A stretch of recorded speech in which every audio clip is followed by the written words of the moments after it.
Welcome to Your Movie Rocks, an alternate ending podcast where all movies are great movies. Even the bad ones? Especially the bad ones. My guest this month is, if you are a regular listener of our flagship podcast, a voice you have heard before talking about Final Destination, Dragon Ball, any other eclectic collection of up and down movie franchises. Brian Fowler, how you doing today? Good, Mandy. How you doing? I'm doing great. It's always a good day when I get to talk about great movies with friends. So if this is the first time you are joining us for this particular incarnation of the show, every show my guest assigns me a movie to watch and we discuss the movie, just like the 10,000 other movie podcasts that you listen to, except that there's a catch. No matter what, I am only allowed to say nice things about the movie. My guest can say whatever they want, but me, only nice things. And furthermore, only sincere nice things, not things like, I love that this will probably be name of director's last movie. If I have nothing nice to say, I'm lying because every movie does something right. And the movie that Brian has assigned me for this month certainly did a very large number of somethings. So, Brian, would you like to tell us a little bit about the movie that you have assigned me and why you chose it for Your Movie Rocks? All right, so I assigned Watchmen the Ultimate Cut, which is the extended version of Zack Snyder's adaptation of Watchmen from originally 2009. I don't know what year the Ultimate Cut was actually released offhand, like 2012 maybe. I picked it for a few reasons. One, I think the Ultimate Cut works better than either of the other two cuts of the movie. I think it's a fascinating movie that, in ways both good and bad, it was a monumental task to try to adapt one of the unadaptable stories of 20th century comic books, art, whatever, and because of revenge. Wait, what did I do? You forgot about me. Oh, right. Yes, we had agreed on last month, and then I failed to put Brian on the calendar, and so Watchmen, the Ultimate Cut happened, I suppose. So that's how we get 3.5-hour movies. That's how we get 3.5-hour movies, is revenge. That's the only reason. So, did you, before seeing, I assume that you saw the original Watchmen when it came out? Yes, I saw it in theaters originally. Yes. So did I, funnily enough, and I had no idea what I was going to see. So you had no prior knowledge of Watchmen before that? Correct. I was the friend with a car in college, and a couple of my friends wanted to go see Watchmen, and because I was the friend with the car, I went to see it with them. I did not know what I was getting into. Before you saw the movie, did you have a pre-existing relationship with the graphic novel at all? Yes, I first read it probably in college. I owned it. I think it's a brilliant piece of art. I do have some notes here on the history of it if you want to do a quick dive into it. Yeah, sure. We love that sort of stuff. Yeah, like I don't want to eat up like an hour talking about the history of the comic when we're here to talk about the movie, but no, but it's good to keep these things in their context. Yeah, it's one of the key points of a movement in comics that's usually called deconstructionism, and it really starts about a year before Watchmen with a comic by Mark Gruenwald and Bob Hall called Squadron Supreme, which is a very good, slightly more realistic take on superheroes than normal comics that would probably be remembered a lot better if it wasn't for the fact that while it was going on, its 12-issue run was going on, Frank Miller released The Dark Knight Returns, which is one of the two texts for deconstructionism in comics. And literally the month after the last issue of Squadron Supreme shipped in August of 86, in September of 86, Watchmen issue number 1 shipped and went so much further with the concept than Squadron Supreme had dreamed of that it kind of got forgotten. Well, it's never the piece that invents the thing or pioneers the thing that gets remembered. It's the one that perfects the thing. So it was written by a name you will not see anywhere in the movie, Alan Moore. Mm-hmm. If you look at the credits of the movie, it says, based on the graphic novel illustrated by Dave Gibbons, because Alan Moore refuses to have his name on movies. But his first idea was about a series of superheroes that were published by Archie Comics that he wanted to do a really adult, grown-up adaptation of. But then, while he was thinking about this, DC Comics bought Charlton Comics, and he submitted a proposal called Who Killed the Peacemaker? and was going to take the Charlton comics and tell this dark, twisted, if these were real people, they would suck story. And the editor at DC liked the story proposal, but didn't like the idea of, we just bought these characters, and if we do this, they'll be dead or unusable. So he ended up creating original characters, most of them based pretty heavily on the Charlton characters. Like Night Owl is Blue Beetle, Dr. Manhattan is Captain Atom, Ozymandias is Thunderfoot, but without the telekinetic powers. The comedian is, of course, Peacemaker. And then there's Rorschach, who is based on two characters, really. The Question and Mr. A, who were both created by Steve Ditko. His name was just The Question? The Question. Okay. Yes, his mask, unlike Rorschach's is the Rorschach test, his mask is blank. There's no face. Ah, okay. But do you know anything about Steve Ditko? Nothing whatsoever. Okay. Best known for co-creating Spider-Man with Stan Lee. But also a deeply committed Randian objectivist. Okay. Like, whether you agree with his philosophy in politics or not, he's dead now, but he was a man of rare integrity in his beliefs. He would not violate them. And he would not, like later in his career, he refused to work for Marvel and DC because their heroes started having shades of gray. Interesting. There's a couple of quotes from Steve Ditko about, because Mr. A is a character he owned and was published on like underground independent press comics. And The Question was a Charlton character that was essentially Mr. A. Okay. But so, this is how Steve Ditko described the two of them. Where other heroes are based on some accidental super element, The Question in Mr. A's power is deliberately knowing what is right and acting accordingly. Where other heroes choose to be self-made neurotics, The Question in Mr. A choose to be psychologically and intellectually healthy. That's the character Rorschach's based on. Psychologically and intellectually healthy. Yes. Cool. There's a possibly apocryphal quote, but somebody told Alan Moore that they talked to Steve Ditko and asked if he knew anything about Watchmen years later. And he said he hadn't read it, but he said, but the one character is like Mr. A in The Question, but insane. And it's like, I think a lot of that shows you the difference in the politics and beliefs of Alan Moore versus Steve Ditko. But I just love the fact that his character's entire point was, these are the only mentally sane superheroes. And then you get Rorschach. Well, if you ask Rorschach. Exactly. You know, everybody's the hero of their own story is one of the many things that Watchmen seems to be interested in interrogating and deconstructing. Just in case anybody is also, or was like me, completely unfamiliar with the concept of this coming in, would you mind giving us the 180-character summary of what this movie is about, now that we've touched on the comics a little bit? It's about mostly retired superheroes in the middle of the Cold War in the 1980s, in a America that's been changed significantly by superheroes existing. It's a murder mystery with a giant conspiracy in the middle of it. But mostly what it's really about is that if superheroes were real people, they would be pathetic, neurotic, arrogant, egotistical, or insane. And that's the real core of the story that Alan Moore wrote. That Zack Snyder mostly gets, except in his action scenes where he's like, but they're still cool, right? Well, leopards, spots, etc. Exactly. You hire Zack Snyder, you get Zack Snyder. You hire Zack Snyder, you get Zack Snyder. And in fact, Zack Snyder not necessarily understanding his source material does not always translate to bad cinema. This is true. And in fact, may in some cases translate to better cinema than would have otherwise been, which is a nice transition into how I loved this movie. And the very first thing that I loved about this movie was, I think, the first thing that everybody loved about the movie, which was the opening credits sequence. It has been I remembered very little about Watchmen from having seen it, so I might as well have been going into it fresh, except for a couple of bits. And when the credits sequence started, I was like, oh yeah, I remember this being a thing, but I did not remember how well put together it was.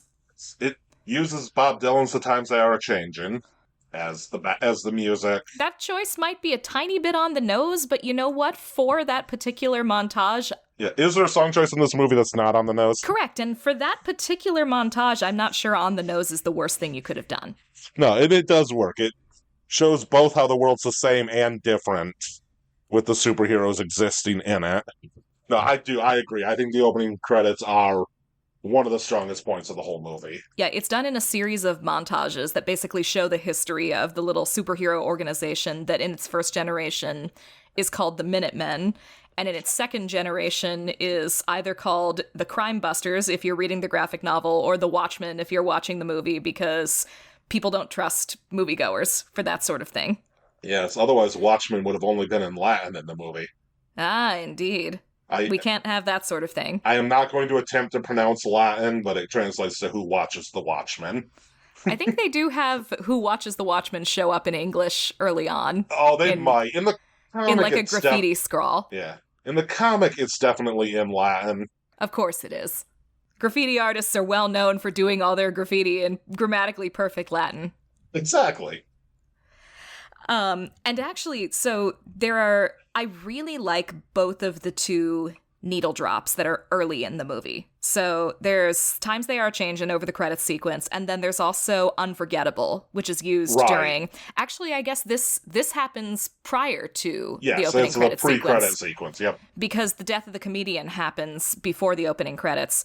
And so the thing that kicks off the events of the movie is the murder by a shadowy masked figure of an aged superhero in quotation marks from the first generation Minutemen named Eddie Blake, alias the comedian, who is thrown out his own plate glass window into the streets below to the dulcet tones of the song Unforgettable. It's a really well-staged fight. It is. And it's very closely adapted from the panels of the graphic novel. A lot of the movie is. It's not quite Sin City level faithful, but it is until we get to the end, which we'll get to, It is mostly very faithful to the comic. Yeah, I understand he storyboarded a good portion of it just directly from the comic. Yeah.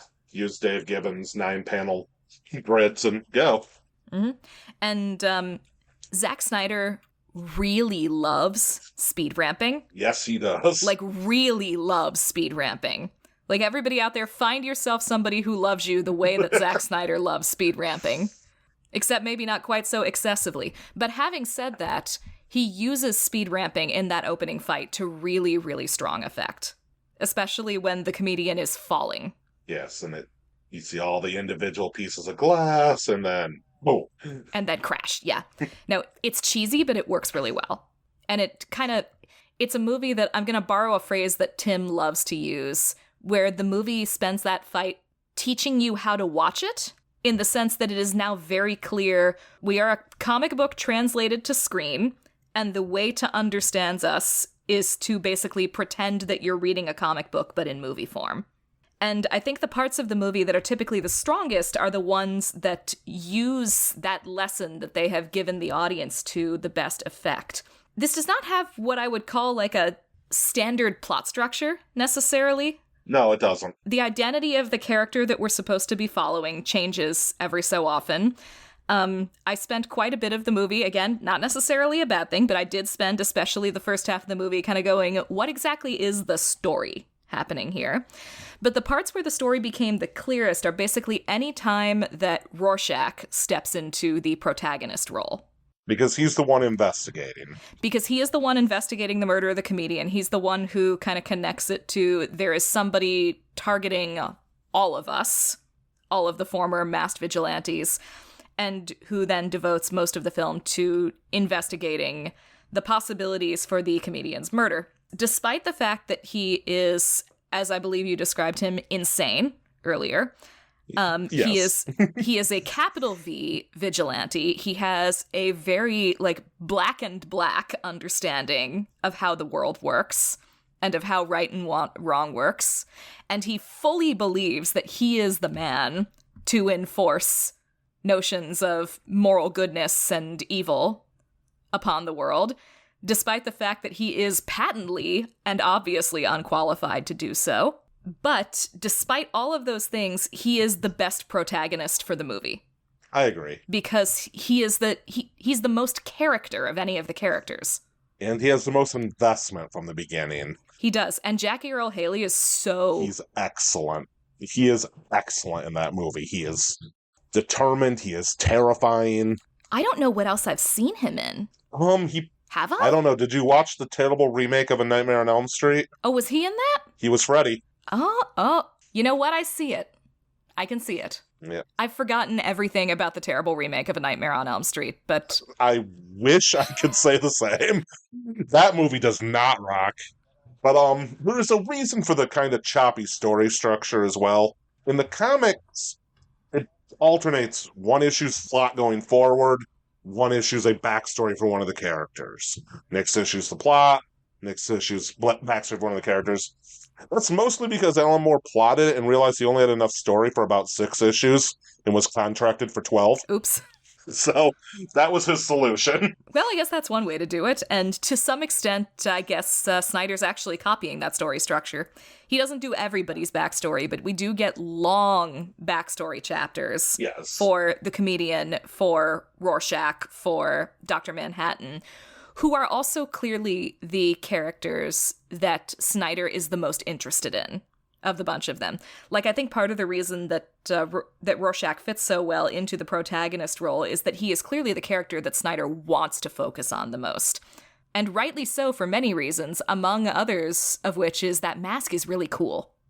It looked so great in live action. And that was actually something I was wondering when they first started working on the movie back then. I was like, can you make that work? Because in a comic book, you can do whatever you want. Yeah. Or even an animated film, you can do whatever you want with it. But to make it look real in live action, I was wondering how it was going to work going in. And it works so well. Which, for anyone who hasn't seen the movie, his mask is literally an ink blot test, except it shifts. In the comic, there's an explanation about it being like heat activated or something that causes the black ink to move, but it doesn't matter. Oh, I'm glad they didn't keep that in there. Yes. It's comic book nonsense. It doesn't matter. But for somehow or another, his face keeps moving around as different versions of the ink blot test. And it looks spectacular. I love everything about the way they executed that. And what's incredible is that it emotes. It does. I don't know how much of the emoting is just Jackie Earle Haley being a powerhouse underneath it, and how much of the emoting is actually the ink blot subtly corresponding to whatever Rorschach is feeling at the moment. But he has, despite not having a traditional face for 95% of his scenes, an incredibly emotive face. I don't know how they pulled that off either. It works, though. It does. The CGI in this movie holds up. Yeah, it's quite good for the most part. One, other than Dr. Manhattan and Rorschach's face, there's not a ton of CGI. There's definitely, those explosions and fire. It's a Zack Snyder movie. Mm-hmm. But there's not, constantly, except when Dr. Manhattan's on screen.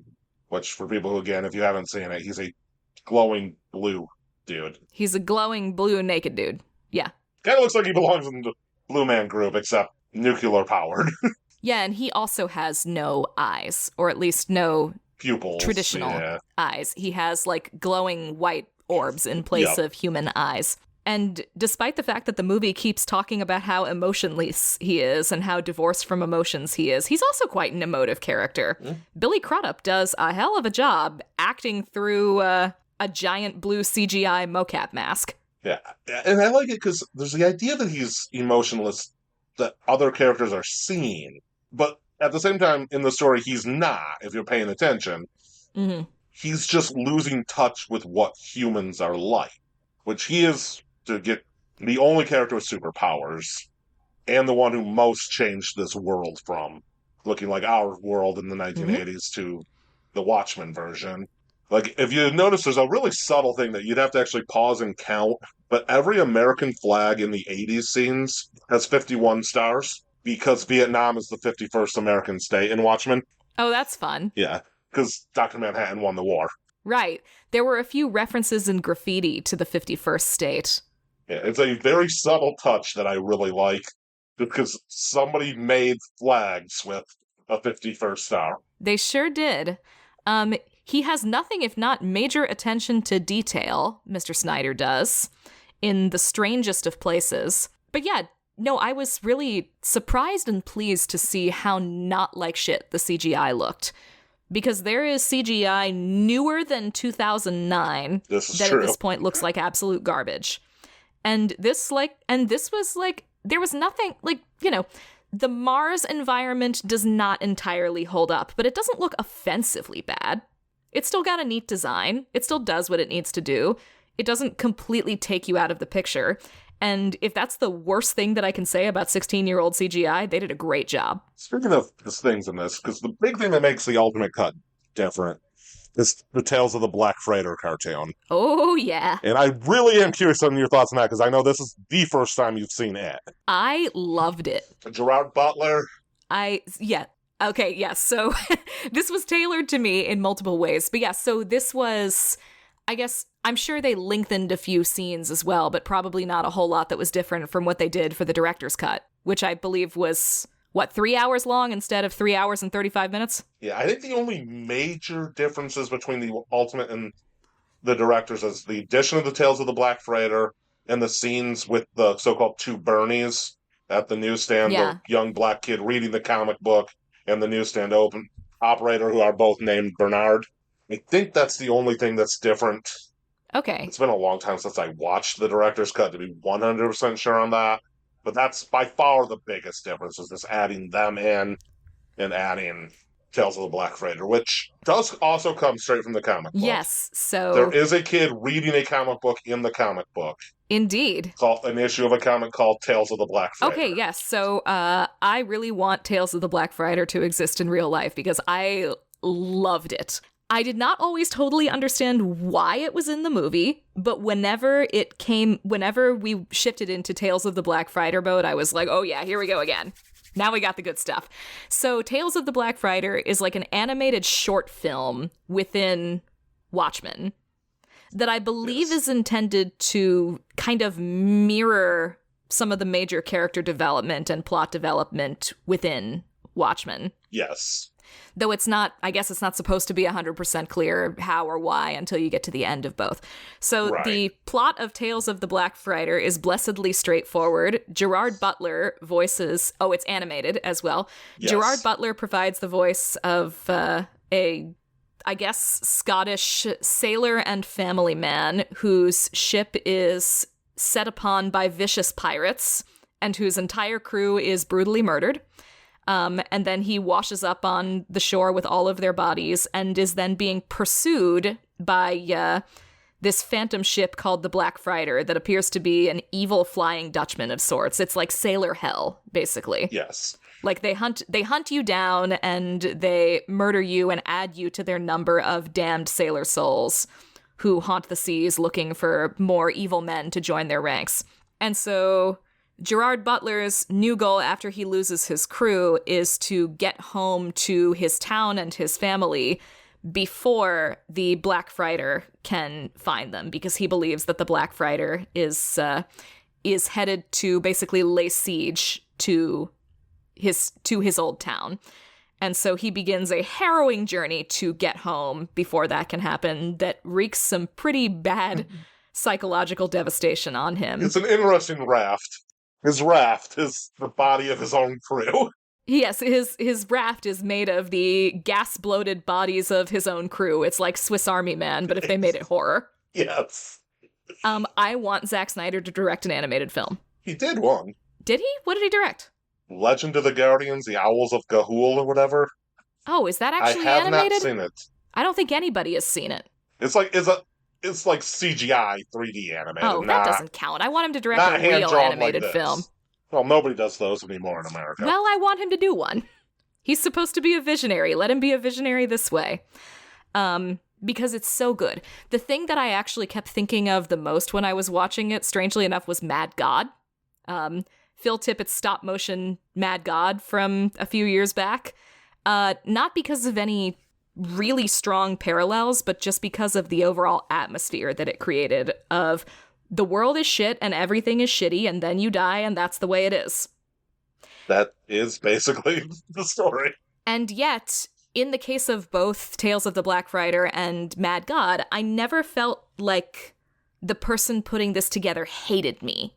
So when I watch, for example, Lars von Trier movies, which are also pretty much around the theme of the world is shitty and people are shitty, I always feel like Lars von Trier hates me personally and wants me to suffer. Whereas even though this is still incredibly bleak and vicious and violent, I never feel like the goal is for me to suffer while Zack Snyder laughs. Yeah, I don't get that feeling at all from, really, even from the things Zack Snyder's done that I hate, I don't get that feeling. And he has made some movies I hate, but not this one. Yeah, not this one, and just like, it never feels like the bleakness is there to punish you. It feels weird to say the bleakness is part of the entertainment, but the bleakness is certainly part of the art. I love what the animation does with... He doesn't have a name. He's just like Gerard Butler Sailor. Yeah, if he has a name, it's only mentioned like once. I think he's mostly just called Captain. Okay. And those are by his own hallucinations, so... He's got a friend named Ridley, who's also a very memorable presence, but who doesn't get a whole lot of lines until he's been dead for probably a few weeks or a few months. But yeah, I do think that is one of the reasons why I love the Ultimate Cut, is they actually managed to fold the pirate comic into the movie, which is wild that they found a way to do that. Does it need to be there? No. No. Is it a much better experience for being there? Definitely. Yes, and they did originally release it as a standalone animated.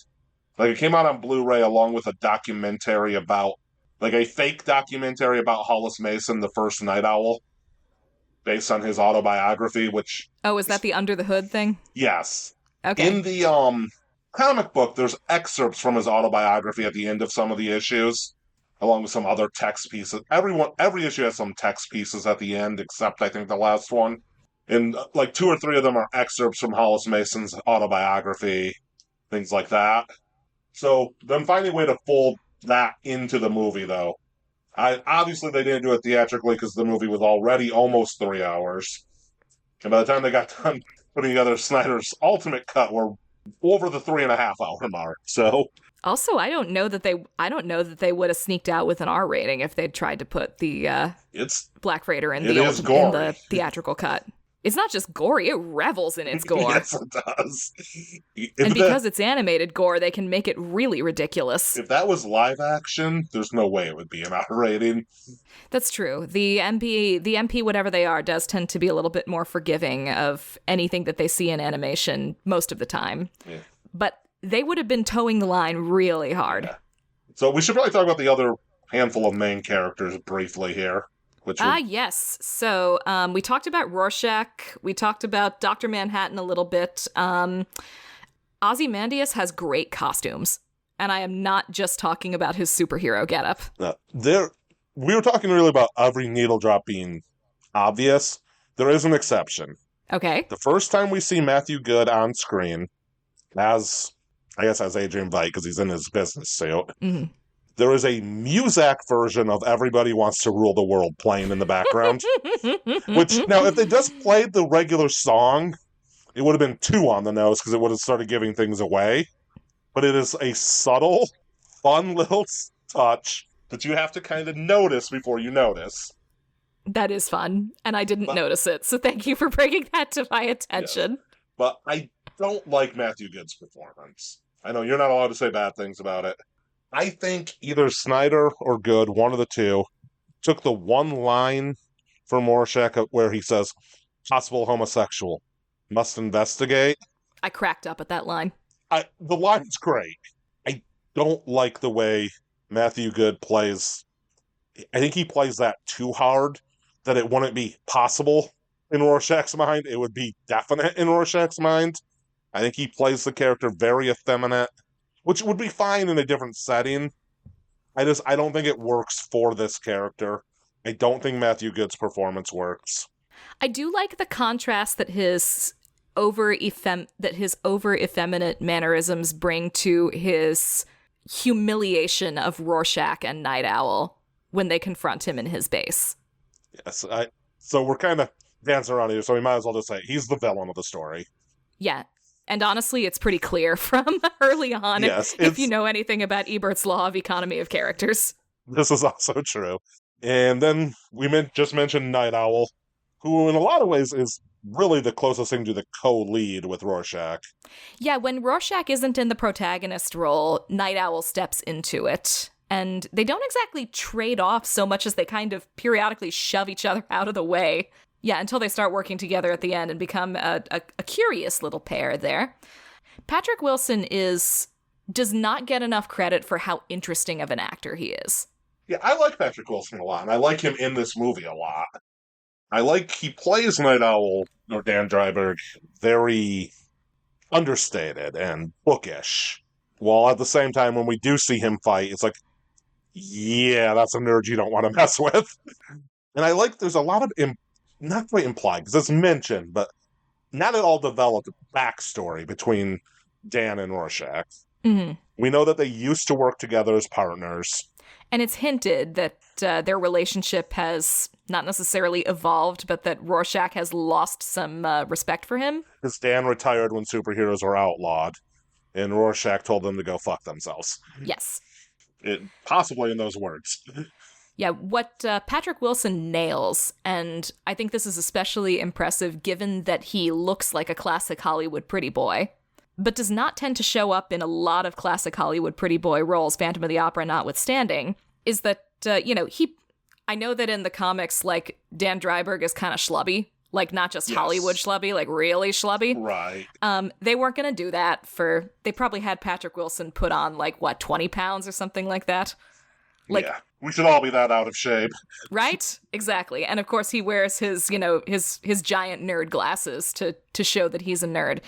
But he still looks like Patrick Wilson when you take them off. However, with the way that he carries himself as Night Owl, he absolutely nails the way that a certain type of nerdy man just projects discomfort in his own body. Yes. Which is especially interesting given that he was a superhero who works with great agility with his body. Yeah, and you see it a lot in the failed sex attempt with Silk Spectre too. Yes. Where very much so. He is so insecure, so neurotic that he can't perform. And that was like the most that I felt for him at any point during the film. And to not dance around it, they do eventually have sex to the worst needle drop in the history of film. And as I mentioned on the last episode of the show I was on, that it's a needle drop of hallelujah that is absolutely horribly out of place. But it does say something about how he's only confident and only competent when he's in his costume. Mm-hmm. Dan Dryberg is pathetic. Night Owl is a badass. And the fact that he has shed the costume for so long means that he's basically allowed the pathos to take over him, which is part of why Rorschach has lost so much respect for him. Right. Now, do you necessarily want to be a person that Rorschach respects? That is a question that is up in the air here, but it's another little thread in the movie's tapestry of interesting philosophical questions that it's exploring. So I guess the only main character we haven't talked about now is Malin Ackerman as Silk Spectre. Indeed. I'm going to cheat a little bit, and before we get to her, okay, because she's emblematic of one of the big visual choices that I really like, okay, is I would like to talk about the color yellow in this movie. By any chance, did you watch this in 4K or just HD? I think just HD. The yellow pops so much harder. I believe it. Toned down most of the colors are toned down in the 4K print, except the blue of Dr. Manhattan and the yellow throughout the movie. It pops off my screen, and I just have a cheap LCD TV, so I can't imagine what it looks like on a nice OLED. But what's really interesting is that it's often a very pretty yellow. Like, Silk Spectre's got a pretty costume. There's nothing inherently wrong with the comedian's little smiley face badge, except that it becomes associated with him, and he's a monster, pretty much. But it's always a yellow of disgust. It's always a yellow that's meant to evoke, like, wrongness and disgust and grotesquerie, no matter where it shows up. Yes, absolutely. Which is why it is fascinating to me that it's the dominant color in Silk Spectre's sexy suit. But I guess especially after you find out her mother's backstory with the comedian, since she pretty much inherited the suit design from her mother, you see where that becomes an element of the grotesquerie as well. Yep. It's the sexy suit that Laurie Jupiter never really wanted to wear in the first place, and the one where Sally Jupiter lost a big chunk of basically her own humanity when it was taken from her. I love the idea that Sally is essentially a stage mom, but for a superhero instead of, actor, ballet, or whatever. She's just absolutely a stage mom It's just who's forced her daughter into it's this. the stupidest and yet the most probably compelling reason of the bunch of them of why she's a superhero. Like, why did you become a masked vigilante? Because my mom made me. Fair enough. Yeah. And I think Malin Ackerman is fine in the movie. I don't think her performance pops off the screen as particularly good or bad, but I think she's fine.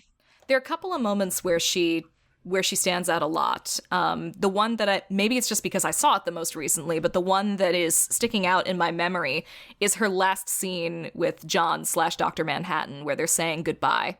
Where it's a relationship that I think we're not ever supposed to really buy because neither of the two of them ever buy it throughout the course of the film. And I thought that both she and CGI covered Billy Crudup did a really good job of conveying in that moment that the two of them had reached an understanding of what they meant to each other without having to make a big deal of it or explain in lengthy monologues what it was. All right. So that brings us to the more or less end of the movie, though. We have the big reveal that Adrian is behind everything.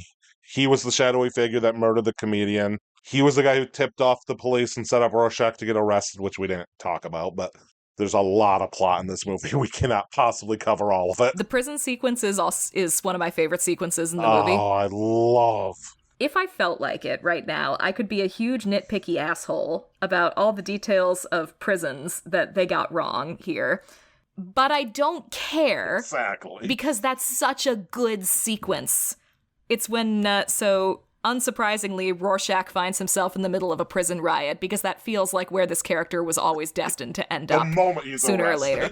But there's this, he's in prison with a whole bunch of people that he put there, basically. And they're all thinking that this is going to be when they finally get their revenge on him. But of course, in a line delivered with oh, so good. delicious scenery gobbling glee by Jackie Earle Haley.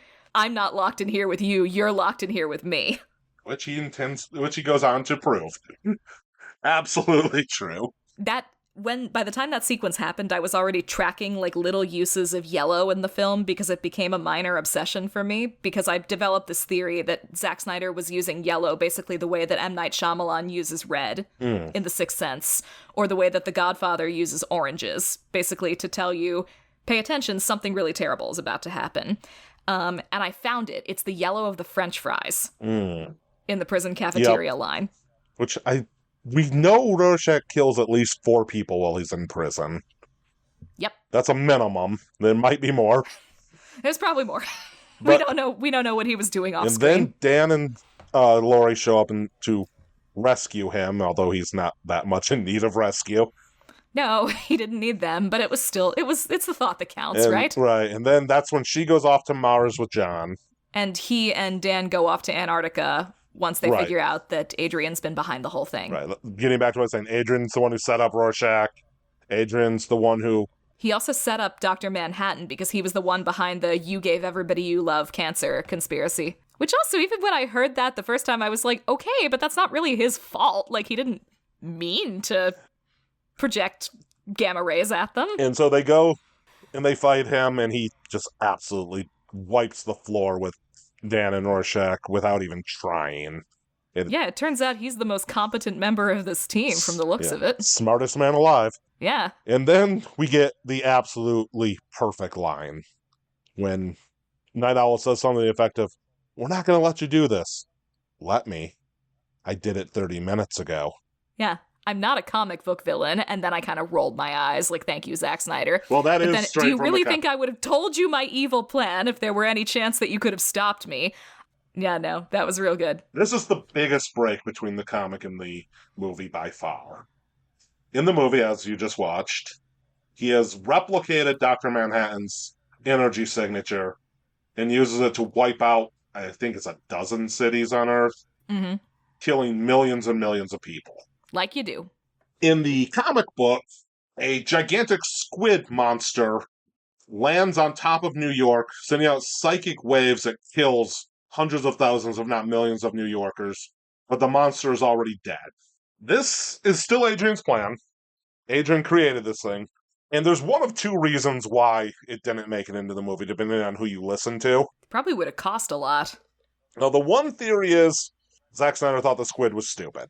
Okay. I hope that's not it, because I've seen some of the things Zack Snyder thinks are cool. I was going to say, Zack Snyder has never really shied away from doing stupid things before. But that's the one theory. The other is, I was mentioning there's all those text pieces at the end of the... And one of them, some of them are about people going missing. There's artists, geneticists, telepaths, the writer, the in-universe writer of the Tales of the Black Freighter. And Adrian Veidt has been taking them, putting them on a island, a boat, something, but isolating them to create this giant squid monster that he then teleports to New York.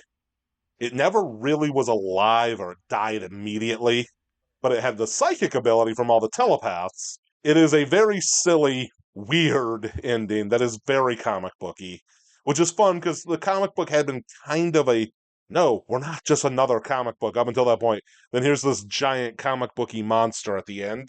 And the idea is he's faking an alien or extra-dimensional invasion to bring everyone together to stand up and fight against these aliens to bring world peace, as opposed to fighting Dr. Manhattan. Other than the squid, everything plays out basically the same.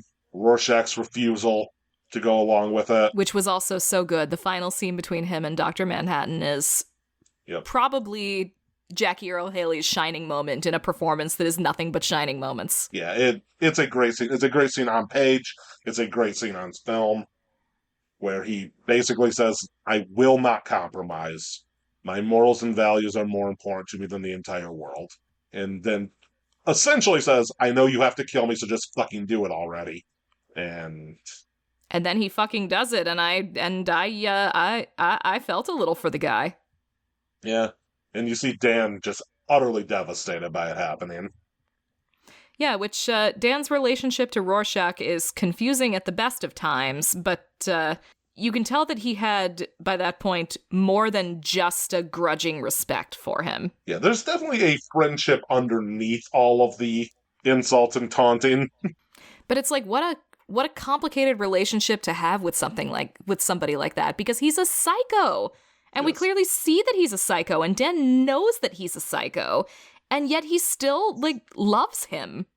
And then we end with two little grace notes to the story. One, we see that Dan and Laurie have gotten together, and Laurie's finally willing to try to make amends with her mother. And two, Rorschach's journal might be about to be published in a far right-wing newspaper. In his old favorite... His favorite newspaper. In his old favorite newspaper, yep. Right? Yes. Revealing absolutely everything that has happened. Yeah, that's a cute little ending there. I like it because you don't know whether or not it's going to get published. You don't know if anybody will believe it if it does, but it could be the end of the world peace Adrian just killed 10 million people or whatever for. It does make me wonder, when did he write all this down? But that is a question I have about every movie diary, so it's not unique to this one. I have copious notes here, and I'm looking through them to see if we've missed anything. We talked about the prison sequence. We didn't talk specifically about the interrogation sequence between Rorschach and the psychologist. Which, are very good scenes. It's so good. It's also where you get a lot of Rorschach's backstory. Yep. Fantastic. I don't know who the actor off the top of my head is who played the psychiatrist, but it's a really strong performance. As you can see, just over the course of meeting with Rorschach, how he goes from optimistic to devastated. Rorschach was too much for this guy to handle. But yeah, like I said, there's a lot of plot in this movie. It's like those 3.5 hours are mostly filled with things happening. They sure are. Also, going back in time a little bit, we didn't talk about the comedian's funeral. Oh, no. Which is kind of the big set piece of the first half, of the first third of the movie. Right, because we get a lot of comedian-focused flashbacks out of there. Yes, so we cross-cut continually between the funeral, which is a very staid, traditional funeral, and then the comedian himself, who was not in any way a staid, traditional man. No, he was a monster. There's no really getting around the fact that Eddie Blake in the story was a rapist, a killer, and an asshole. And I realize that third one doesn't sound as important next to the other two, but it is a defining characteristic of the guy. But he was those first two things, and then also an asshole because he didn't even have the decency to feel the slightest bit bad about them. Like we see in the Dr. Manhattan flashback about the comedian, him murder a woman pregnant with his own child. We see in Dan's flashback about him gleefully shooting tear gas and beating up civilians who are protesting superheroes while the police are on strike, which is never fully, that's plotline's never fully explained anywhere, either in the comic but apparently the police went on strike because superheroes were making their job harder or doing their job for them or something. I mean, I could see that. And it resulted in superheroes being outlawed, except for the ones who worked for the government, which appears to have only been Dr. Manhattan and the comedian. Which, yeah, the comedian is definitely one of the ones you still want operating with... You don't want him running around unsupervised. Yes. The thing... So, it's a visually interesting sequence, first of all. The cross-cutting's really good. Going back and forth between just, like, the dour gray and black of the grainy funeral to the brightly lit, very yellow comedian flashbacks. Yep. There's so much yellow in those sequences. And it's really uncomfortable because he actually directly calls out Dr. Manhattan about this. But while you see him doing all of these horrible things, there's always somebody else in the room who never lifts a damn finger to stop him. Right. Like you said, he specifically points out that Dr. Manhattan could have stopped him from killing that woman in a billion different ways. He's essentially a god on Earth. Nano might have had a harder time stopping him, but he could have at least, tried. He didn't even say anything. He just literally stood there ineffectually while the comedian whacked people in the face with a club or whatever. Yeah. Yeah, and it's like, you get that line, it's another one of my favorite lines of the story, when Dan asks him, what happened to the American dream? It came true. Yeah, it came true. This is the American dream, something like that. Just so cynical. Oh, yeah. There are so many actors in this where I'm like, what else have I seen this guy in? Have I seen Jeffrey Dean Morgan in anything else? Did you watch The Walking Dead? No. He was on Grey's Anatomy for a little while. I don't know if you watched that or not. I can't think of any other movies offhand that I've seen him in. There is so much TV that I have not seen. There's so much TV that everybody has not seen. Yeah, but it's for like, me, I haven't watched The Walking Dead either. I just know he plays Negan in it. Okay, yeah, he's a lot of fun in this very upsetting role. Yes, he's like evil Robert Downey Jr. In a way, he's a sociopath, but he does laugh at everything. He is the comedian. Or he's like if Robert Downey Jr. had a baby with who am I thinking of? Colin Firth? Okay. Is that who I'm thinking of? There are a couple of... No, Colin Farrell. Oh, okay, that makes more sense. Is who I'm thinking of. Okay. Yes, Colin Farrell. I was mixing those two up. They're both named Colin and have F names. It's fine. But yeah, he looks like RDJ had a baby with Colin Farrell, and specifically the version of Colin Farrell that played Bullseye in the terrible Daredevil adaptation from the early 2000s. Yes. He also kind of plays a similar energy to what Colin Farrell did in that movie. And since Colin Farrell was easily the best part of that movie, that's not a bad thing. I do like Michael Clark Duncan in that movie too, though. Okay, he was good. The two of them were really good together. But this is not a Daredevil podcast. Maybe sometime in the future. I was gonna say somebody's gonna give me that one sooner or later. The director's cut is better than the theatrical. Oh, I believe it. But yeah. All right. Is there anything that we didn't cover? Ozymandias' amazing purple suit, loved that. Such a good suit. Laurie wears a really good hat at one point. Okay. The reveal of Moloch's death and the following standoff between Rorschach and the SWAT team are both really good. We didn't even mention Moloch, did we?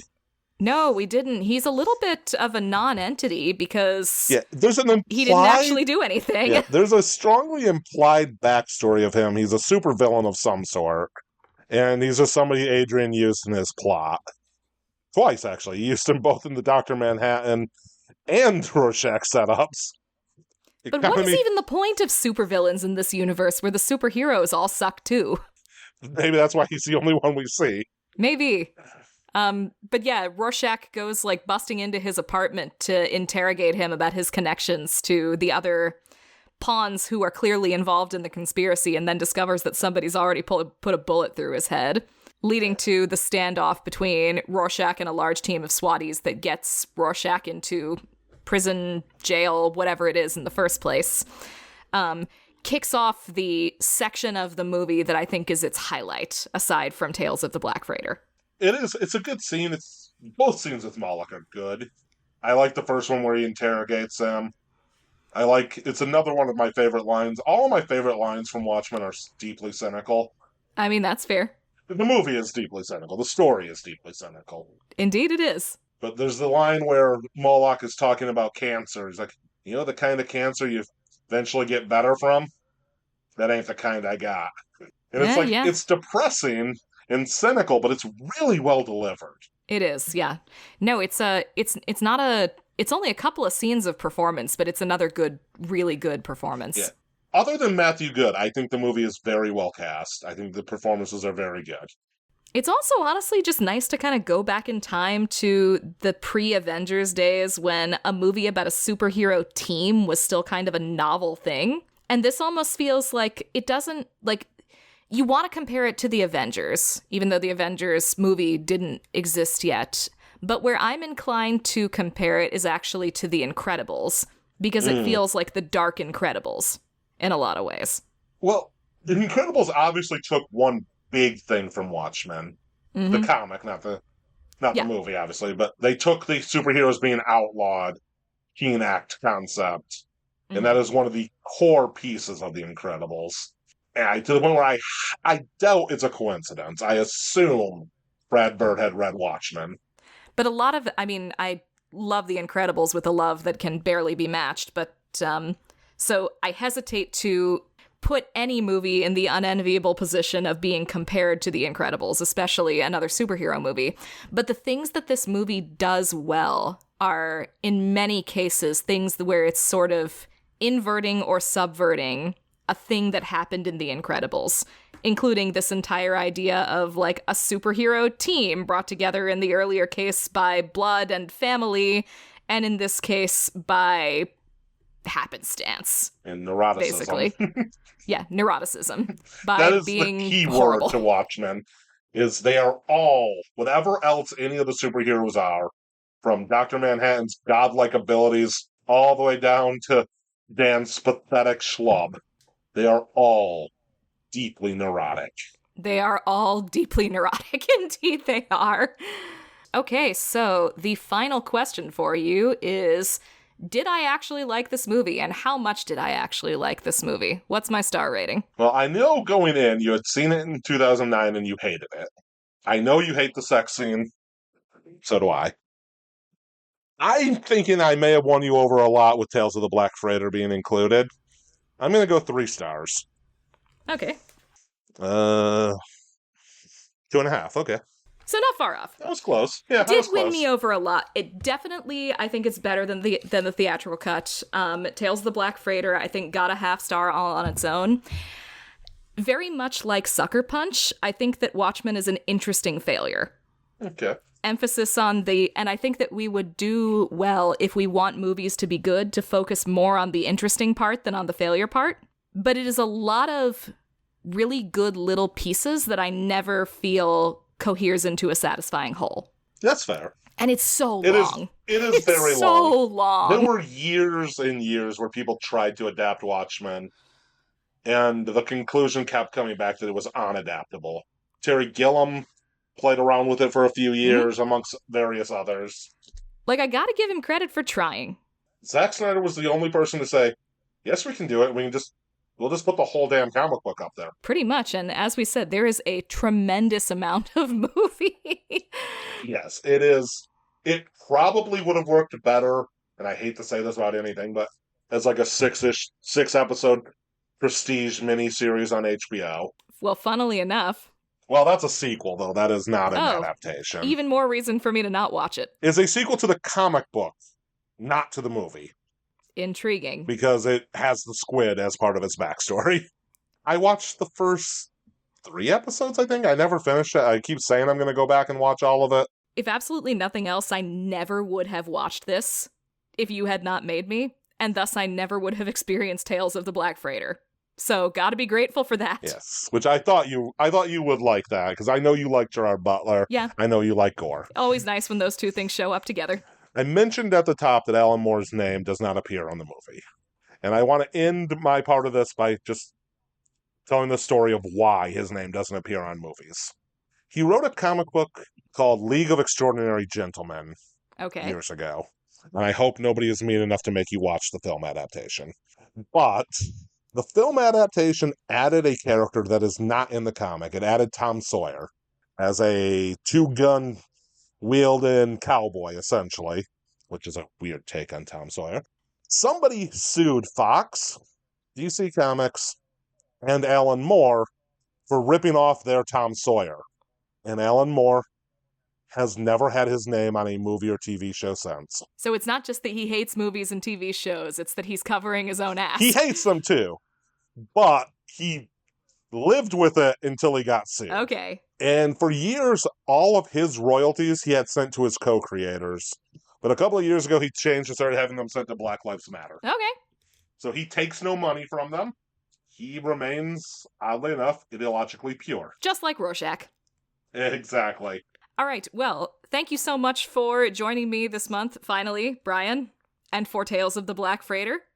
It has been a good time, and please tune in with us next month for another guest who will assign me another great movie, and in the meantime, we will see you for the remaining episodes of this month's podcast just about every week. Have a great day, everybody.